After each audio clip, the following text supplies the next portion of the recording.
John Kenneth Allen, typical growing up, riding bicycles, doing whatever we wanted to, staying safe, being safe, feeling safe. Growing up, we always sat at the kitchen table for supper at night, and we all ate together. But when Vietnam started, they started showing the broadcast on the news at night. We got the TV trays out, and we sat every night and watched. This is a CBS News special report. I graduated in '65 in June. I felt like I needed to be part of it. As time went on, I knew I had to do something because I knew the draft was going to get me. That's why I enlisted in the Air Force rather than waiting to be drafted.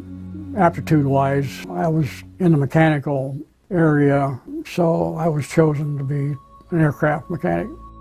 Things got really heated, and they needed people in Vietnam. My first duty station overseas was in Taiwan because Vietnam never had permanent station C-130s.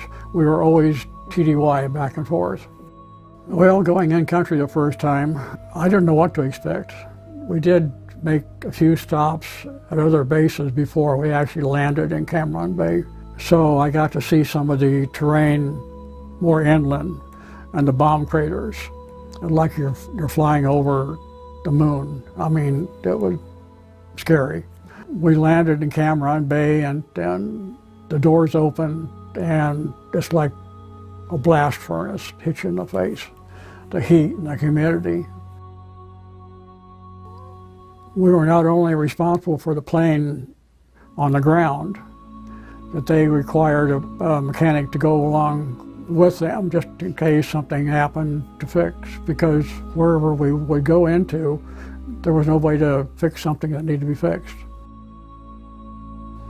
Resupply missions, we would carry anything that we could carry in the airplane. So we were basically the backbone of the supply chain.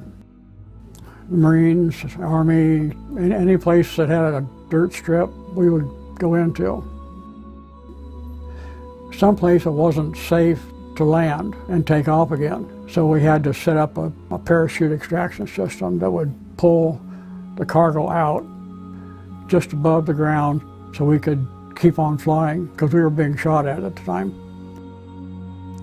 So we pushed the limits of the plane to its extent quite often. I was very proud of what I did, and I did the best job I could because I knew what could happen. I mean, if I didn't do my job right, I was going to have to fly on that airplane. Another part of our C-130 requirement at Naha was blind bat. They would fly over the Ho Chi Minh Trail every night. They were trying to stop the supply chain coming down from North Vietnam because we flew at night. The planes were painted black. They were white phosphorus flares, and they had a parachute. So when they were pushed out of the plane, the parachute would open up and it would illuminate for the fighter planes and the bomber planes to hit. We were also a target. They were shot at by anti-aircraft, rockets, missiles, whatever they had. They disbanded blind bat in June of 1970. A lot of this I have not talked about. We need to perpetuate the history.